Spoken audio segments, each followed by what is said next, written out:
The marriage of music and philosophy in the guise of a mystic chord? Perhaps. Greetings, music lovers. Rick Ferguson, rickfergusonmusic.com. So nice to see you. I am thrilled to share this brief exploration of the life and compositional output of one of the more compelling figures, latter part of the 19th and early 20th century, Russian composer Alexander Scriabin. Scriabin, born in Moscow, 1872, died in Moscow, 1915.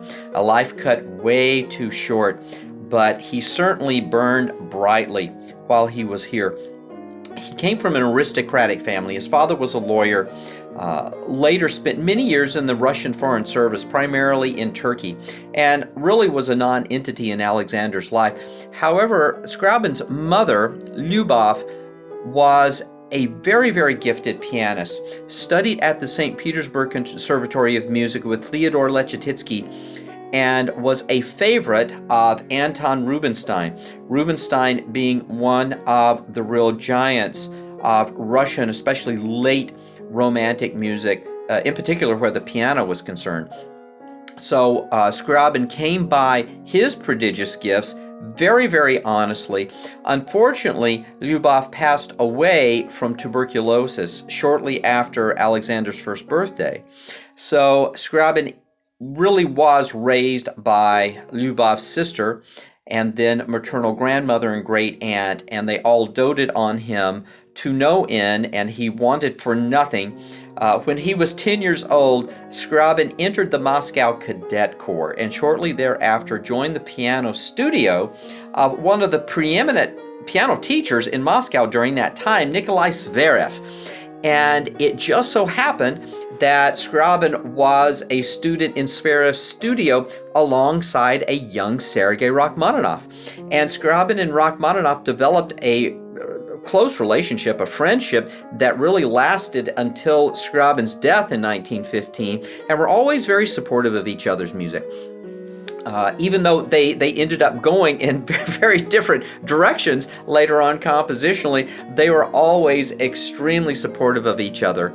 And I would love to have been a fly on the wall during some of those lessons. I think that would have been absolutely fascinating. So those prodigious talents, they both entered the Moscow Conservatory. Scriabin entered the conservatory in 1888, where he studied composition and piano primarily, and then graduated in 1892 with the second place gold medal, Rachmaninoff having won the first prize, and then Scriabin embarked on a solo pianist career at that time, having amassed a considerable amount of his own compositions in addition to other works that he played. However, it was the music early on of Frédéric Chopin that really provided the foundation for the manner in which Scriabin approached using the piano as an expressive instrument. And it was the sensibility of Chopin in his music that translated so beautifully into Scriabin's personality at the instrument. And so I would like to share a brief prelude from Scriabin's Opus 11, the E-flat minor prelude. Interestingly enough, this Opus 11 set of 24 preludes was modeled on Chopin's 24 preludes. Scriabin even went so far as to literally quote some thematic material from some of the Chopin preludes. So this is, I believe, a beautiful and genuine homage to Chopin. And this is a wonderful example of just very simple, beautiful melodic writing, some rather colorful but subtle harmonic motion in this Scriabin E-flat minor prelude. So this is the E-flat minor prelude by Alexander Scriabin from Opus 11. Enjoy.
Now that's beautiful expressive writing and really using the singing capabilities of the piano beautifully.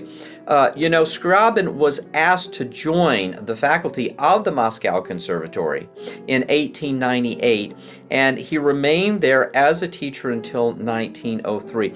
However, at this time, Scriabin became very, very interested in philosophical writings, first of the German philosopher Friedrich Nietzsche, and really was taken with a lot of that, and it started to alter his thinking about the role of music and sort of the purpose of life in general. Later on, while Scriabin was reevaluating his compositional approach to music, he was introduced to the Theosophical teachings of Madame Blavatsky, and apparently he was hooked.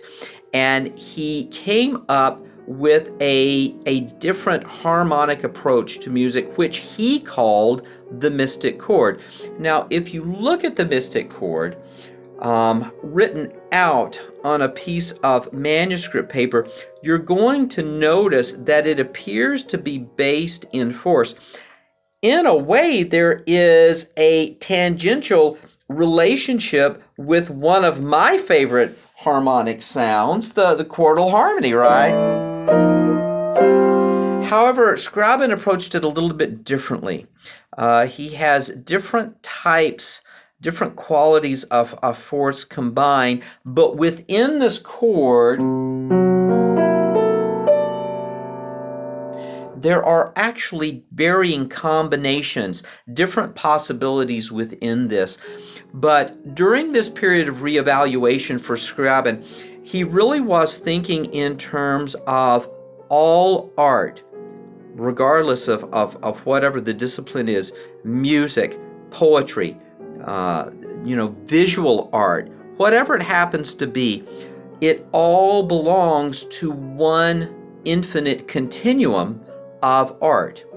In the same way that he felt that all life belongs to, through this theosophical thinking, to one infinite continuum of life. And he even obsessed over trying to capture this in musical sound, this idea. And so he became completely enamored not only with these theosophical teachings, but then how he could approach and explore those.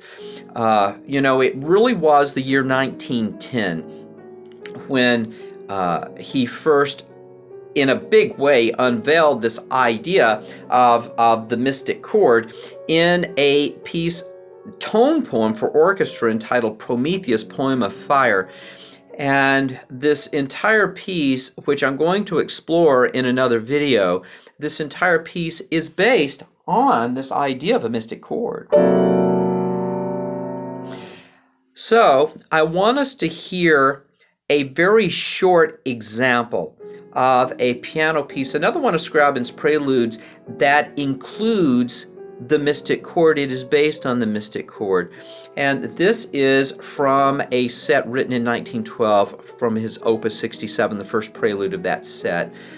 And at the very, very beginning, Scriabin indicates to us that he wants it to be not only quiet, but he wants to evoke an atmosphere of mystery.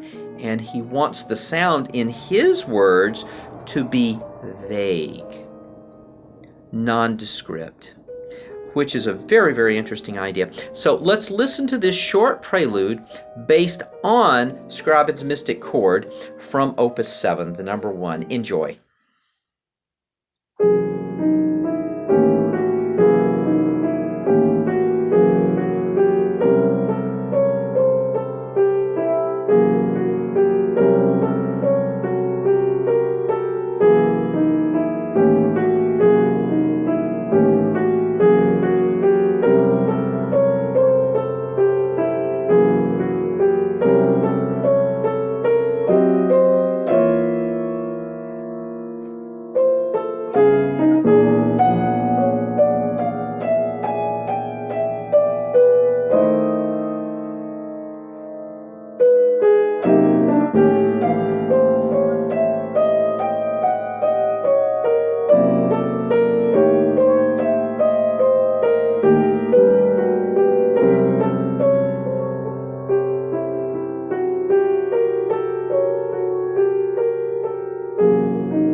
And so it was the incorporation of Scriabin's Mystic Chord that really would inform all of his composition work.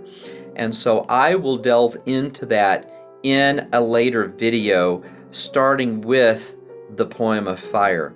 And I'll get to talk about this great color organ that Scriabin developed, where colors would be projected onto the walls of the performance space as the music was going on. So that's a really fun conversation for my next video on this.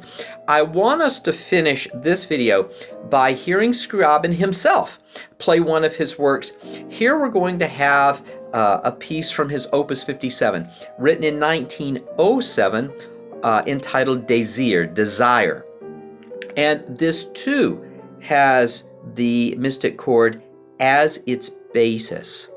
And this is a digitized version from an old piano roll. So this is wonderful. What we've been able to do is to recreate a lot of these player piano roll performances from the early 20th century, and we have a good sense of how the composer, in this case Scriabin, would play some of this music. So this is his Opus 57, Desire. Enjoy.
So thank you for watching.